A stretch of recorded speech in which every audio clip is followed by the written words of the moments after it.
Olá! Que bom ter a sua companhia aqui no Positivo e Próspero. Sinta-se em casa, viu? Nosso objetivo aqui é sempre espalhar harmonia e prosperidade. E aí, como andam as reflexões sobre o poder interior? Já está dando para sentir alguma mudança boa no dia a dia, mesmo que pequena? A gente espera que sim. Pois é. E hoje a gente continua a nossa jornada naquele clássico, né? O Sistema da Chave Mestra, do Charles F. A. Haanel. Uma obra que, nossa, continua super atual. Exato. E olha só, chegamos à 14ª parte desse estudo. São 24 encontros no total, hein? Cheios de coisa boa para cultivar harmonia, sucesso, prosperidade. E o melhor, já passamos da metade. O título dessa parte é bem direto. Parte 14. E se por acaso esse é o seu primeiro contato com a nossa série sobre o Haanel, fica o convite, né? Dá uma olhada nos episódios anteriores lá no canal. O autor constrói o raciocínio aos poucos, então acompanhar desde o começo pode, enriquecer bastante a compreensão. E se preparem, porque a conversa de hoje tem umas reflexões que, olha, se encaixam muito bem no nosso dia a dia agora em 2025. Fica com a gente até o final, que tem muita coisa interessante para a gente desvendar. Ok, vamos começar a desembalar isso. Haanel começa reforçando uma coisa-chave.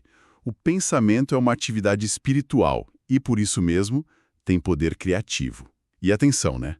Não é um pensamento ou outro, é todo pensamento. Isso. E o fascinante é que esse mesmo princípio funciona, ao contrário, pela negação. Quando a gente nega conscientemente algo que não tá bom, na verdade a gente tá, como se diz, retirando o poder criativo do nosso pensamento daquela condição. É como cortar a raiz mesmo, sabe? Minar a vitalidade daquilo. Ele até usa uma analogia interessante. A mente consciente e a subconsciente como se fossem duas fases de uma mente só. A relação seria parecida com a de um catavento e a atmosfera. Qualquer brisa, que seria o pensamento consciente, move o catavento, a mente subconsciente. Exato. E a força com que move depende da força da brisa, quer dizer, da profundidade do sentimento, da intensidade do pensamento. Mas é importante notar, né, a lei do crescimento governa tudo no mundo físico. Então, negar uma condição ruim não faz ela sumir na hora. É como ele diz da planta, corta a raiz, ela ainda fica ali um tempo, mas aos poucos vai murchando, sumindo. Tirar o pensamento dessas condições inicia um processo. É gradual, mas segundo ele é seguro, vai eliminar. E aí que está o ponto crucial. Isso é o contrário do que a maioria faz. Geralmente o pessoal foca tudo nas condições que não gosta. Exatamente. E fazendo isso, acabam dando a energia e a vitalidade que essas condições precisam para crescer com força total. É um ciclo que se alimenta sozinho, só que para o lado negativo. Isso nos leva a outro conceito que ele traz, a energia universal. Sim, a origem de tudo, né? Movimento, luz, calor, cor. Ele diz que ela não se limita aos efeitos que causa, ela está acima de tudo isso. Essa substância universal seria a fonte de todo poder, sabedoria e inteligência. Reconhecer essa inteligência universal seria, então, se conectar com a qualidade que conhece da mente. É isso. Isso. Através dela, a gente poderia influenciar a substância universal e trazer harmonia para a nossa vida.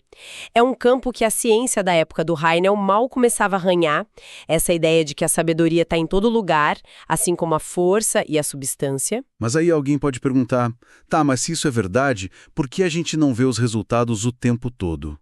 Ele já responde isso, ele diz que vemos sim. Os resultados são exatamente de acordo com a nossa compreensão da lei e a nossa habilidade de aplicar. Ele usa o exemplo da eletricidade de novo.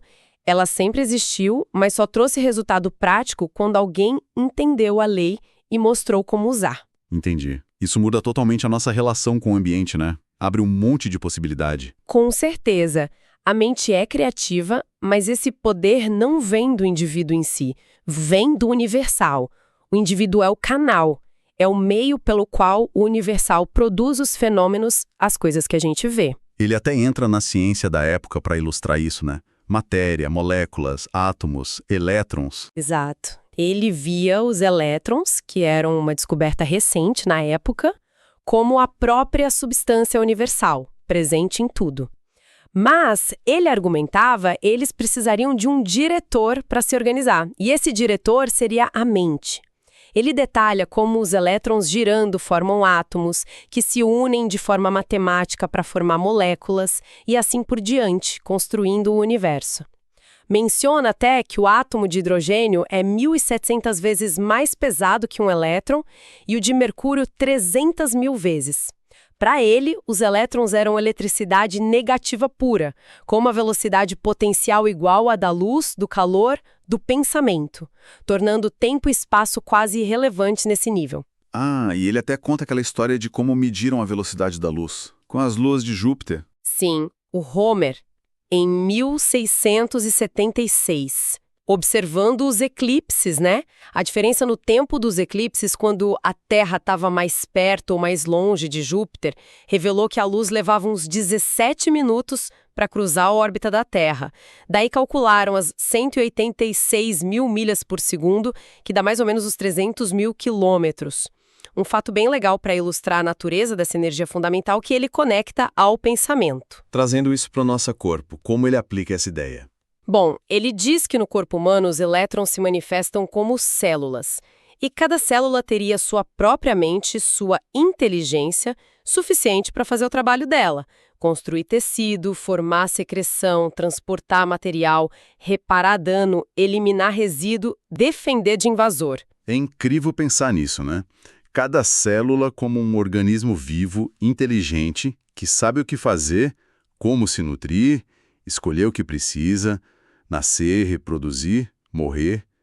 A saúde dependeria dessa regeneração constante. Exatamente. Então, para ele, tem mente em cada átomo do corpo. Ele chama isso de mente negativa. Já o poder de pensar do indivíduo o torna positivo, capaz de controlar essa mente negativa das células. Essa é a explicação científica que ele dá para a cura metafísica. O fenômeno estaria nesse princípio de controle da mente consciente sobre a mente celular, que seria negativa, ou subconsciente. Ah, então essa mente negativa das células é o que ele também chama de mente subconsciente? Porque age sem a gente perceber conscientemente? Isso. E o ponto crucial é que ela responderia à vontade da mente consciente. Isso abre um caminho interessante. Com certeza. Se tudo se origina na mente e o que a gente vê fora é resultado do pensamento, então as coisas em si não têm uma origem fixa, uma permanência, uma realidade imutável. Elas poderiam ser criadas e até apagadas pelo pensamento. Cada descoberta, seja científica ou mental, nos eleva. E a gente vê isso na gente mesmo, né? Somos o reflexo dos pensamentos que a gente cultiva. Isso aparece no rosto, no corpo, no nosso jeito de ser, no ambiente em volta. Por trás de todo efeito, tem uma causa. O princípio criativo do pensamento. O mundo objetivo, então, seria controlado por um poder invisível. Antigamente chamavam de Deus, mas agora a gente pode entender como essa essência que permeia tudo, a mente infinita, universal. E sendo infinita, onipotente, onipresente, com recursos ilimitados, nós, inevitavelmente, somos uma expressão dessa mente. Aqui fica muito interessante. A mente subconsciente seria a ponte entre essa mente universal e a nossa mente consciente. Exatamente. A diferença entre subconsciente e universal seria só de grau. Ele usa a imagem da gota d'água e oceano. São da mesma natureza. Reconhecer isso, então, nos colocaria em contato com a onipotência. Segundo Hanel, sim. A mente consciente pode sugerir pensamentos que o subconsciente, por estar conectado ao universal, colocaria em ação. Isso explicaria os resultados da oração, por exemplo. Não como um milagre ou intervenção especial, mas como a operação de uma lei natural, sem mistério religioso, entende? Faz sentido dentro da lógica dele. Mas ele mesmo admite que muita gente não está disposta a ter disciplina para pensar corretamente, né? Mesmo vendo que o pensamento errado trouxe fracasso. Pois é, o pensamento é a única realidade, as condições são só a manifestação externa. Muda o pensamento e as condições materiais têm que mudar para se harmonizar com o criador delas. Só que o pensamento precisa ser claro, firme, definido, constante. Não dá para dar um passo para frente e dois para trás, né? E não dá para esperar que, sei lá, 20 ou 30 anos de pensamentos negativos e as condições que eles criaram sumam com 15 ou 20 minutos de pensamento correto de vez em quando. Precisa de disciplina mesmo. Exato. Entrar nessa disciplina para uma mudança radical exige decisão, assim, deliberada, reflexão cuidadosa e uma persistência que não desiste fácil. E os resultados dessa disciplina, dessa mudança de pensamento, não seriam só coisas materiais, né? Não mesmo. Trazem também saúde e condições harmoniosas de forma geral. Se a gente deseja condições harmoniosas, precisamos primeiro desenvolver uma atitude mental harmoniosa. O mundo exterior vai ser um reflexo do mundo interior. É uma lei fundamental que ele apresenta aqui. Totalmente. É a base de muito do que ele ensina. E para colocar isso em prática, ele propõe um exercício específico nessa parte, certo? Sim, o exercício é concentrar-se na harmonia.